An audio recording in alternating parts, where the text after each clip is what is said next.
Hey everyone, Reid Henrichs at Valor Ridge. The purpose of this video today is to talk about what the actual real disease has been the last 2 years. Let's go ahead and get started.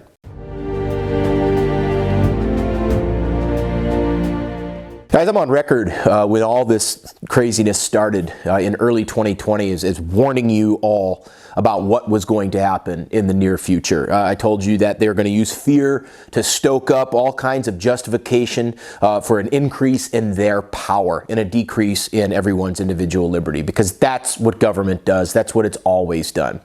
And if you take those videos from several years ago, early 2020, it's 2022 right now.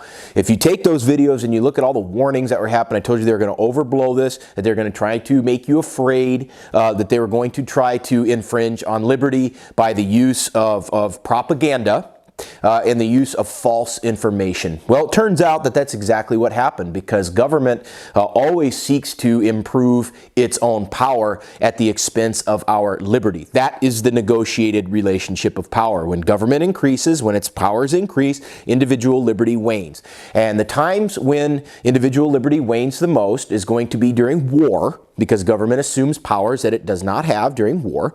And secondly, during any kind of crisis. So during any time of crisis, what happens is that government assumes power or talks its own citizenry into giving itself power.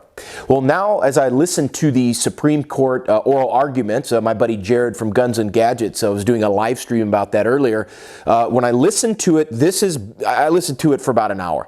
But let me explain what the position is. Government used its own programs to justify itself. I'm not going to get into the weeds about what the oral arguments were, but let me just make it a very short synopsis in that government used its own programs to justify itself. So you have government lawyers using government programs to argue for more government power to other government lawyers. That's exactly what all it was. And it's as simple as I can make it for you.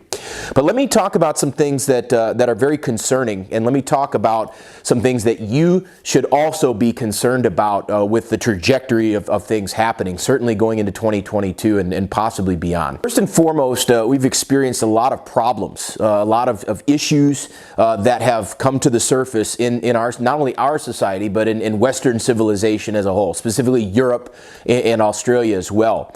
What I look at here, guys, is it's literally this spell that's been cast over Western civilization, and in a society and a civilization that was once lauded as free and individualistic, and we have natural rights, and we have all this ability to live our lives, life, liberty, pursuit of happiness, or life, liberty, and property if you're into John Locke.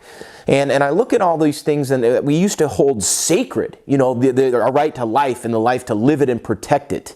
Liberty, the right to go out and live this free of coercion from government. A pursuit of happiness, be able to live our lives as we see fit, provided that it doesn't hurt anyone else. The right to acquire and improve and use property as the property owners.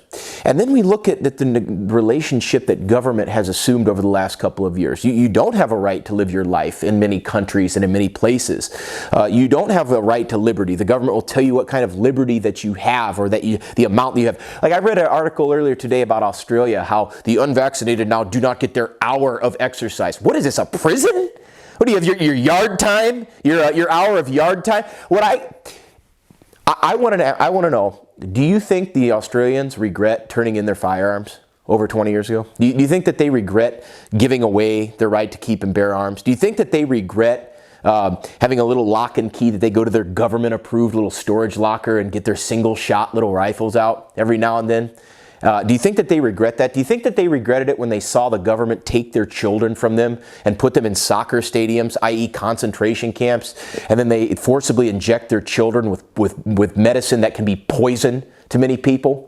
You think that they regretted that? Let me tell you how that would go down in the United States. You start taking kids away from parents in this country. You're not only going to have the parents that are going to be standing up for that, you're going to have their neighbors standing up for them, and that may possibly include armed resistance. Because when you start kidnapping people's children and family members and forcing them to do things that they're not supposed to do, that's the reason the Second Amendment exists. And by the way, it doesn't just stop in Australia. This whole thing is going on in France. Did you hear what the idiot president in France, that Macron, did, that evil, demonic piece of human scum has said about his people in his society. He said that the unvaccinated were not French. So in other words, your citizenship status depends on what healthcare decisions that you've made. That's how far that this thing has gone the last couple of years. Now you've got a leader of a country in Western civilization, France, supposedly the bastion of enlightened ideas, the bastion of liberty, the citadel of Western civilization, art, love, romance, intellectual thought, philosophy. Oh, so smart. If we could only be like Europe, right? All the leftards in this country always talked about over the last couple of years. If we could only be more like Europe. And then their president says that he wants to quote, piss off the unvaccinated. That's the goal of a leader of a free society, supposedly, is to piss off people that don't make the decision that he wants them to make them non-participating members of society, to not even consider them French citizens. And that's where we are. And by the way, it didn't stop there. If we went to Austria, we could look at, they just impose a lockdown. Can't go outside your house. Can't do it. It's going to last 10 days. And by the way, the police there, with their stupid little rifles that they have, they walk around and then they're going to check people's paper status. Boy, I'll tell you what, if anybody's good at checking people's paper status, it's the Germans and the Austrians, isn't it? And you'd think that people would have learned from history. You'd think that they would look back on that and say, you know, that's really not a good idea when we check people's paper status in a society. That's usually led to some of the most egregious infractions on human liberty in the history of mankind, right? The only people that did it better than the Germans, Austrians were the Russians and the Chinese. And you know, when we look at them and when we look at those societies, those are the things that we used to look at with disdain. Those are the things we say, these are the greatest atrocities in human history, and that should never be allowed to happen. Yet here they are happening again. And guys, if you think I'm overblowing this stuff, you think, oh, that will never happen in the United States. 2 short years ago, we went from stay inside your house for 2 weeks to flatten your curve, or whatever the hell they tried to sell it as, to now in New York City, you can't go out to dinner unless you have your papers. California's on another lockdown again. You look at other states that are even worse. You look at states like New York. You look at states like Massachusetts. You look at states like New Jersey. You look at states, I mean, California, is there anything American about that place? You can't go out unless you have certain paperwork. You can't open your business.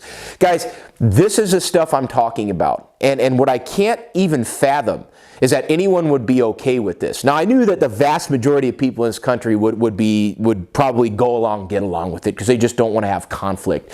But where is the rabble-rousers, man? So I say all that to tell you all here in America right now, it's time to put your foot down. Take your stupid little face diaper off and start living your life. Look, at this point, if you haven't had COVID, which almost everybody has, okay, and at this point, if you're not vaccinated, which so many people are, but there's a lot of people that aren't vaccinated. I love how the news tries to paint it as the unvaxxed is a small little portion. No, it's 100 million people, guys. That's a lot of people in this country that are not vaccinated for various reasons. And first of all, it's none of your frickin' business whether somebody's vaccinated or not. I'm not going to walk around and ask you what your HIV status is. I'm not going to walk around and ask you which version of hepatitis you have, how much unprotected sex you've had. I'm not going to go on and ask people these stupid questions. Are you vaccinated or not? That's none of your frickin' business. And it's time to put your foot down, and it's time to go out there and live your life, because if you fail to do that now, this is going to be an unrecognizable society even more than it already is. We've already got a government that has massive overreach. We've already got a capital that's surrounded by barbed wire and troops. We've already got a government that arrogantly and condescendingly speaks down to its own people. We've already got people trying to eviscerate the First, Second, Third, Fourth, Fifth, Sixth, Seventh, Eighth, Ninth, 10th Amendments, and they don't care about the Constitution. And quite honestly, I don't even know if anybody in this country does. Because the problem is that you're seeing all these government at various levels, local, state, federal, trying to assume powers over your life that they simply don't have. And because they've said the same lies over and over and over and over again, there's people that have actually started to believe it. Well, guys, here's to tell you everything you need to know, that the two leading scientists that work on viruses and outbreaks and all kinds of other technologies out there that went on the Joe Rogan podcast and laid out the scheme exactly what it's supposed to be. Obviously, they're not going to put it on YouTube. YouTube's taken a lot of those videos down. Go to the Joe Rogan podcast. Listen to Peter McCullough. Listen to Robert Malone. These guys are the foremost doctors, the foremost scientists in this field. And they're telling you exactly what you need to hear. And it's the opposite of what the federal government's telling you. It's the opposite of what the political hacks at the CDC have been trying to push down your throats last year. And the CDC is not a medical organization anymore. It's a political organization. How do I know this? Now they're getting into the realm of gun control. Now they want to tell you that you can't have firearms. That's not what the CDC's role is. Center for Disease Control. And the biggest disease that I've seen in this country for the last several years is the disease of government.